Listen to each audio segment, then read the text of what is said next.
inside there, down and through the hole, and down and through there. Get that out of the way. Like this.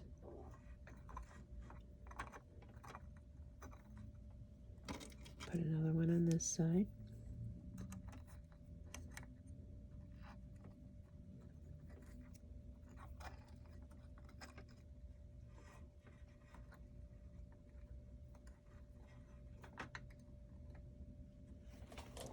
Stand up over it to take a look at it. Okay. In theory, that's working. Same thing here.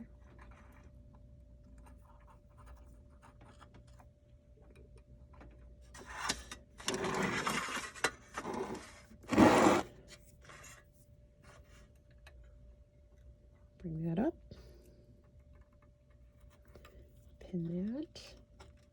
And then I'll keep the piece tilted upwards. And I'll look at it from up above.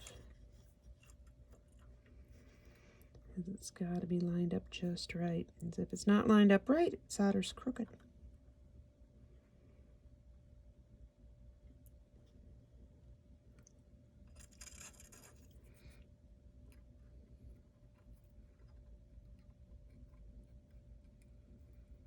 Do I want to put another one in there? Put too many in and then you get a heat sink problem. Which is not really a problem, it just takes longer to do your soldering. Okay, so I'm going to view this. I'm viewing this from up above. Bring the camera up so you can see the setup. Things are touching inside there, which is good, because obviously that's what we want.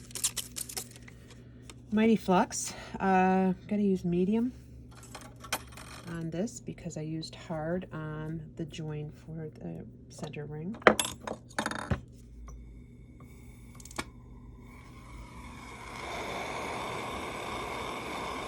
gonna take a little time, just got a lot of pins here. A lot of heat sinking going on.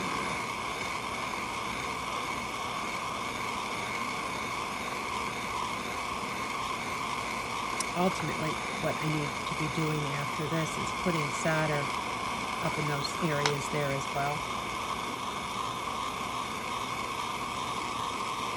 So those top rings, the rings on the top will also be soldered.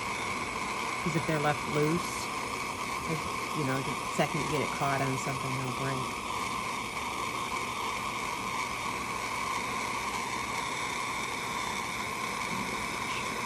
Push that in there. Make sure these rings are touching each other. If they're not touching each other, then obviously we're not going to solder them. And we're going to solder, definitely. This one here, the solder is flowed, but the rings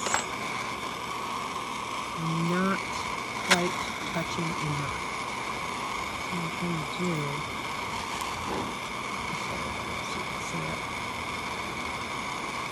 trying to get the ring pressed to the other ring. And I call that coaxing it over. Do a little sticks on that too, because obviously I can't reach in there to put some solder in there, so I'm going to reach my solder in,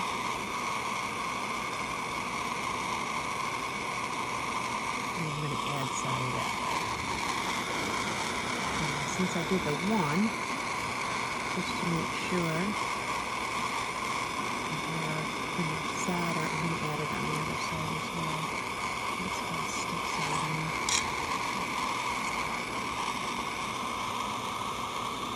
So make sure the solder is flowed there. Okay. Alright, I think that's it. Let that cool down momentarily. then I'm going to quench and pickle. Okay, so we're going with our next level of soldering. I've got easy solder on here, and what I've done is, just to make sure that I've got everything soldered, I put 2 easy chips there, and then I put the 2 easy chips up here. I don't want to redo that bottom with medium. I don't want to add additional with medium because I don't want to run the risk of breaking that joint, which took me a long time to set up anyway. So I'm putting in some easy, some additional solder in the bottom, using easy and easy at the top as well. That one flowed. That one flowed. Bottom. Boom. Done. Easy solder. No heat sink, and the fact that it's easy solder and it melts at a much lower temperature. So that went fast. Okay. All right, I've got my tube into my miter vise, and I'm going to cut off a small piece. And that is going to be the setting for our stone.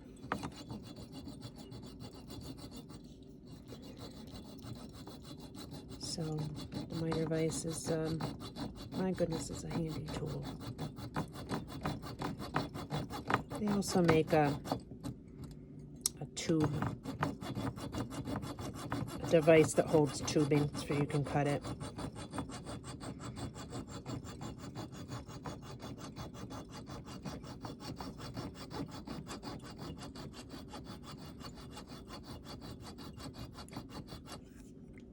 Just about through there.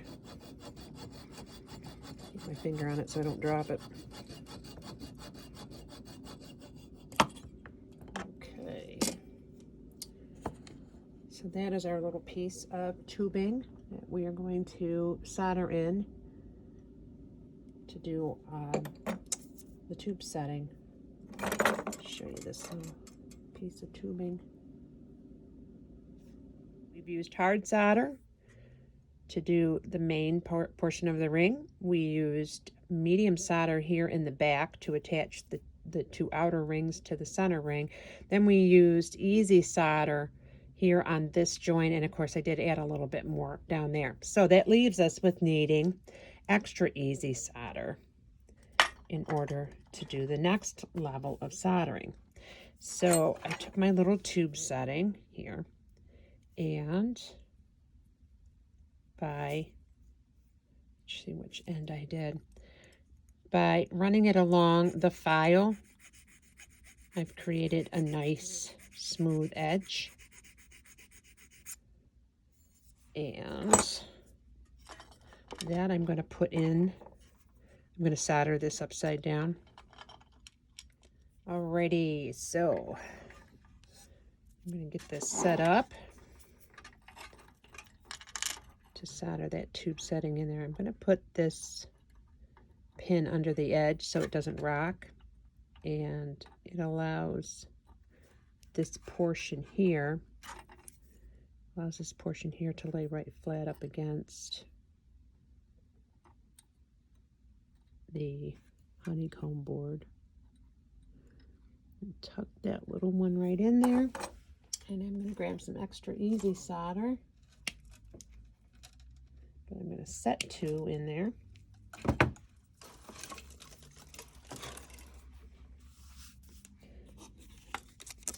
Some Mighty Flux on there. And get my solder chips set in there.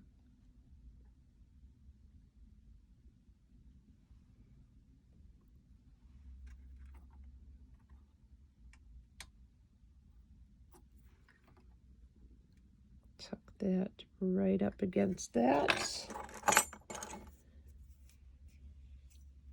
Bring this over here a little bit. Bring that right in so you can see that good. All right, you can see if I got the solder chips right in there. And because this is extra easy solder, this will melt pretty quickly. This will flow pretty quickly. So the chips will drop away. Just push them back into place. Just make sure my tube doesn't migrate away from my piece here. One has flowed, second one has flowed. So make sure that it's sitting level. And that tip a little bit. Okay. That looks good.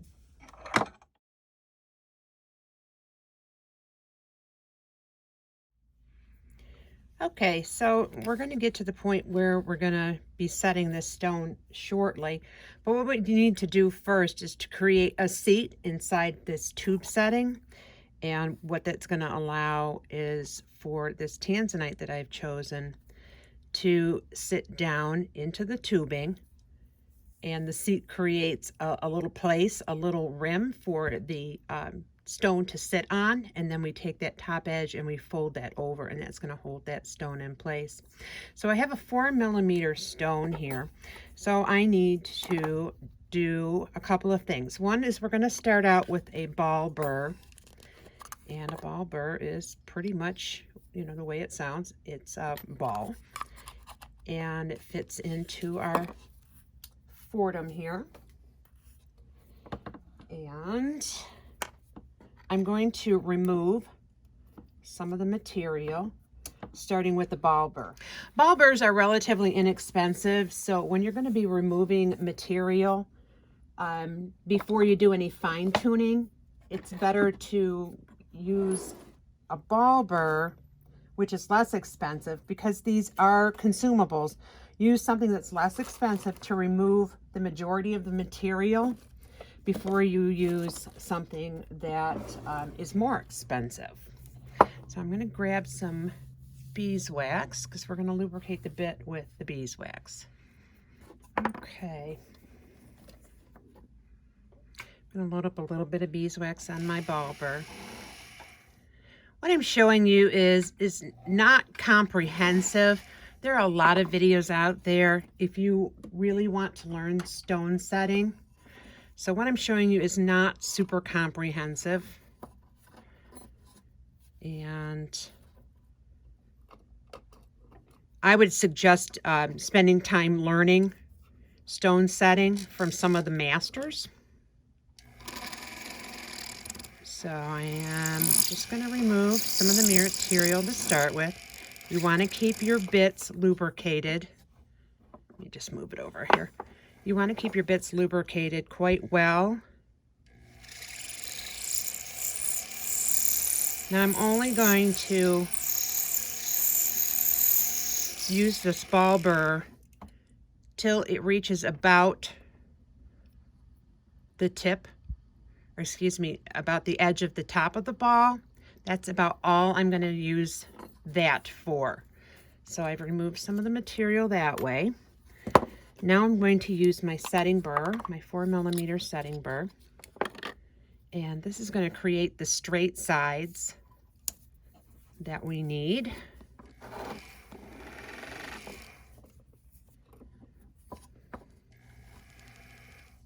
I'm holding my piece right straight up and down here.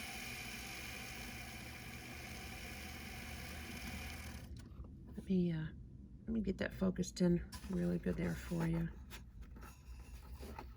Let me turn that. There are tools for holding rings to do this. Like I said, what I'm showing you is not comprehensive by any means. So if you really want to learn stone setting, like I said, I would suggest learning from the masters. And actually got that pretty good first time. So you can see how it's now sitting just below the lip there. And that actually looks pretty good. I think that's going to work. Okay, so I need to remove some of this material at the bottom because the tube is sitting down a little too low, but I don't want to remove too much to where I'm going to expose the bottom of the stone. which is actually called the culet. So I'm gonna do some filing and some cleanup work and get this piece all prepped and cleaned up, sanded, everything that we need to do, because the stone setting is the very last thing we're going to do. So if you're going to do any patina work, any work at all, you get that done first. Stone setting is the very last thing we do. So I'm going to spend some time and get this all cleaned up and polished and ready to go. And then I'll show you how we're going to set that stone in here. Okay, we're ready to set the stone. Everything is all polished and cleaned up and ready for the stone. So what I'm going to be using is a couple of different tools. I have a burnishing tool, I have a prong pusher, and then I also have a bezel punch, bezel setting tool. And that comes from a box of bezel punches here. These are available, I purchased this set on Rio Grande. And what it does is it allows you to rock around the top of your bezel, and then that folds over the edges there. Because what we want is for that to be laying in there nice and flat. Oh, I got a little of that pickup material on there. You want that table to be lying flat and flush right there. We don't want the stone to be sticking up above the edge of our bezel. So I'm going to take my bezel rocker and I'm going to rotate it around the bezel, and what that does is it folds the edges of the bezel in over the edges of the stone. Like I said, I did not leave myself a lot of room on that one side. Okay, I can see it's been starting to fold over there. Then I'm going to use my burnishing tool, and I'm going to go around that edge and push down that bezel so it covers the top edge of that stone.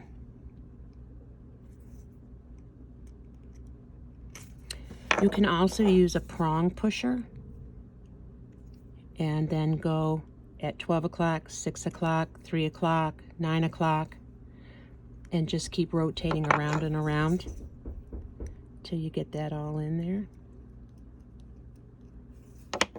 Okay, looks like we've got the edge all the way over. So now I'm just going to use the burnisher, and I'm going to rub it and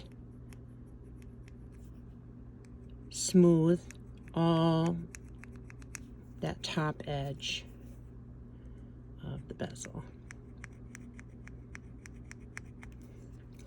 And what that does is ensures that it's pushed down around the stone as well as making that top edge shiny.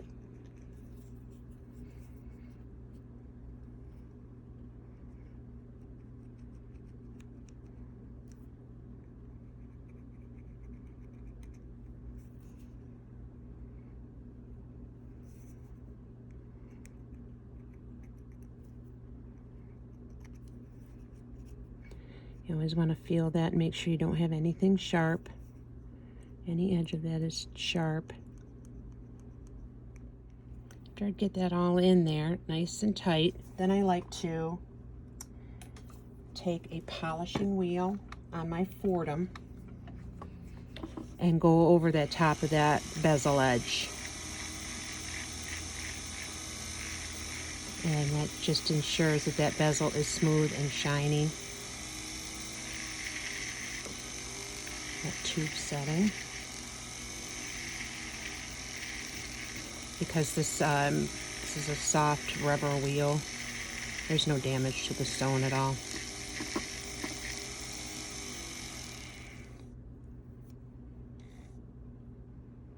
And I think that looks pretty good.